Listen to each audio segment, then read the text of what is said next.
ګرانو کتونکو سلامونه، لبخان شرپوی یم، چارسدي په هغه لوی ایشیا قبرستان کې موجود یم، چېرته چې درې وروڼه دا مخال خورو ته سپارل کېږي. جنازه وشوله او جنازه کې په زرګو خلکو ګډون وکړو. دغه درې وروڼه په بنو کې ښه خلکو ووژل، چا سره چې رشته کړې وه، چا سره چې دوستي کړې وه، چا له چې خور ورکړې وه. هغه خور خفه راغلې وه او بیا دې وروڼو هغه کور ته بوتلله چې یاره زه د خپلې خور له دا کور روغ کړم، او چې څنګه هغه کور ته رسېدلي دي نو هغې خلکو خبرې تاړو غوږې ښودلې نه دي او ډایرکټ یې چې کوم دی نو ډزې کړي دي. او په هغه ډزو کې درې ځوانان، درې وروڼه چې یو پکې د CTD پولیس خلکار و، یو واده کړی و، یو کویدن کړې وه، یو له کشر و. دغه درې واړه چې کوم دی نو هغه په بې دردۍ سره ووژل شو. هغه خورکۍ چې کوم یې ځان سره بوتلې وه هغه پکې خو هم سخت جوبل شوې ده. دغه خورکۍ یو ماشوم و، ویل کېږي چې هغه هم پکې جوبل شوی دی. بیا دغه خلکه چې دومره پی هوښیار وو هغوی یو تابیا کړې وه د دوی د مرګونو، نو د کراس دپاره یې هلته کې د ترو درواره خپلو کې نه لګېدله ده د دې ځای د وینا تر مخه، نو هغه خپل رواره یې پکې ویشته چې دا کیس کراس شي. ګرانو کتونکو خو چېرې دوی ډزو له تللی وې یا دوی جګړې له تللی وې نو دوی بیا ځان سره خپله خورکۍ نه بوتلله، دوی بیا په خپله تللي وو، ځان سره به د کلي علاقې خپل ملګري دوستان دا بوتلي وو. خو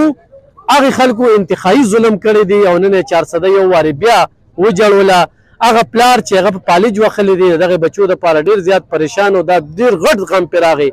مور چې کله دا غم اورېدلی دی وخت کې په هسپتال کې ده، هغه بېهوشه ده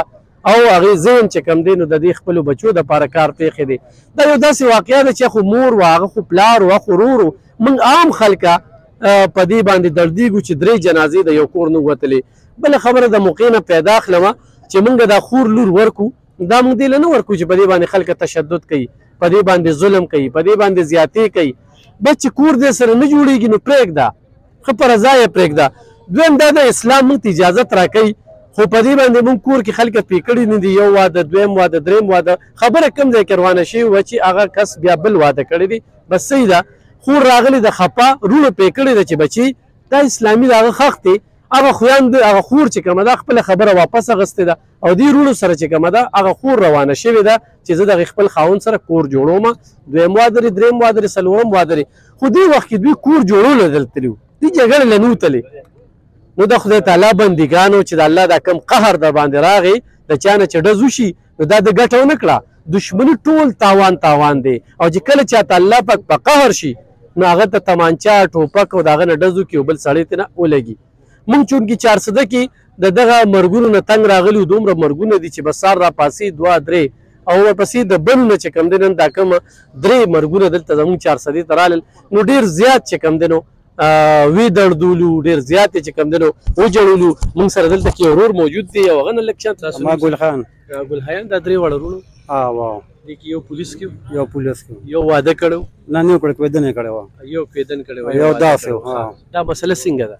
بابا دوی خو مسله وه خپه ناسته دي په خپله بوتله پرونه چې بوتله بدله ته به خبره تون ورشي به خو پردې دغه وطن مو دې درې واړه وروڼې ویشتې خور یې مولې ویشتې را خور یې پېښور هسپتال کې ابا یې هټه لګېدلې او درې واړه ټکه مړ شو. درې واړه د ټکه مړ شو. زیاتې ورسره شو. خور دوی کوم ځای واده وه او دا دوی کله تللي وو، څه دپاره تللي وو؟ دوی بنو ګواټ کې دا واده وه پرون یې بوتله د کور رغولو لپاره بوتله بدله ته په خپله تون ور شوي دي. دوی خو پردې وطن مو درې وروڼه وي چې ټوپک یې راغېستی دی او خور یې مولې ډز ویشتې را دوی یو تش تورتو چې را خور دا کور روغ کړو. خبرې سمولو له تللي هلته کې بل کس پکې لګېدلی دی، دغه څنګه دې ته څنګه ګورو؟ دغه هم دي و چې د هغوی نه لګېدلي خو هلته وسله نه وړې که نه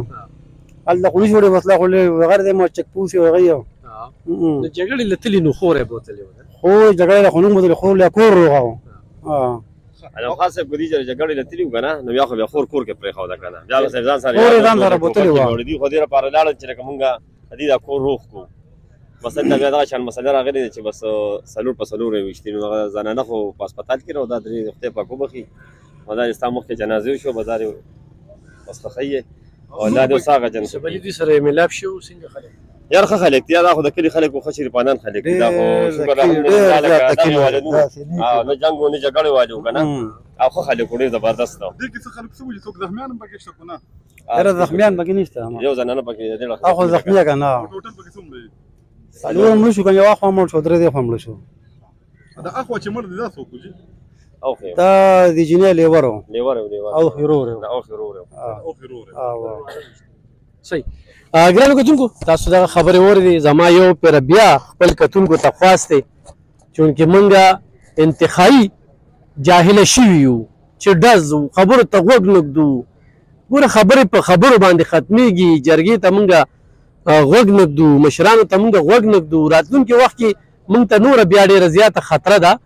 چې جنګ جګړې کیدی شي په دغه زنانو په تورسرو باندې هغې خویندو ته مې هم خواست دی چې په وړه وړه خبره باندې خفګان نه دی پکار رونو له خاندان له مسلې نه دي کتل پکار دویم هغه خاوندانو ته مې خواست دی چې د کور کې د سرکور نه جوړېږي نو بس کور چې کوم دی نو هغه پرېږده هغه راشد بی چې کوم دی زمونږ ناظم صاحب چې بل اوس په ده باندې معامله شوې وه دلته کې او انتخایي په ده باندې هم خفه یو دوه نقابپوشه چې کوم دی نو رالل واقعه دا کېږي روزانه دا یو دغه دی ناظم صاحب څه وایه دې افسوسناکې واقعه باره کې افسوس صد افسوس زه په پښتون په خپل ځان په د خپل علاقه په د خپل مشرانو کشرانو افسوس کوم چې نه د خپل کشرانو تربیت کولی شو نه خپل کشرانو باندې کنټرول ساتلی شو نه بیا چې کله مسله راشي نو نه بیا یو داسې مشر وي چې د هغوی ترمنځ کینې روغه سوله وکړي هر یو کس وي زه بس د کور جنګ یې دی کوي به جنازې له بیا هر یو کس دی له راځي چې او ما وویني چې زه راغلی ما جنازه کړی خو دا نه ده پکار مشري بالکل نه تر اوسه پورې زه خپله لکه خپل زه په 3 ورځې پس نن راووتم او اخري دا راووتم ما مر ژوند بس د الله لاس کې دی بس هر څه چې کېږي بل ورځ هم خدای بچ کړی مو چې تر څو ژوند وي بیا به مې بچ کوي خو لکه زمونږ مشران چې کوم دی نو هغه څه چې پکار دی هغسې نه کوي زمونږ دعاګانې سرې دي رسا رسا بېډزه شوې په ناظم صاحب باندې خدای پاک دله یو بل ژوند ورکړي ګرانو کتونکو دې کوزه کې سمندر بند کړه چې زمونږ مشران ډېر کشران ډېر بېلارې شوي دي او همدغه وجه ده چې دغه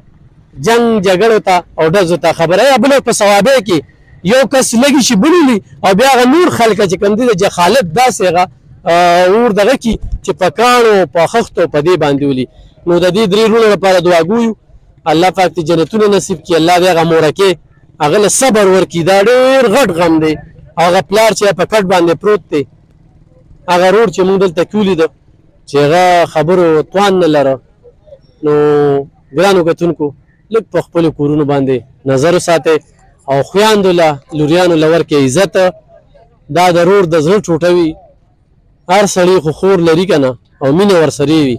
نو د خور دپاره رور چې کوم دی نو بیا خپل دغه شانتې سر قربانوي چونکې دوی روغې له تلي وو جوړې له تلي وو کور جوړولې له د خور تلي وو او دغه ظالمانو په بې دردۍ سره چې کوم دی نو ووجل او بیا د کراس فایرنګ لپاره دغه سیسټم وکړو الله دې دوی له صبر ورکړي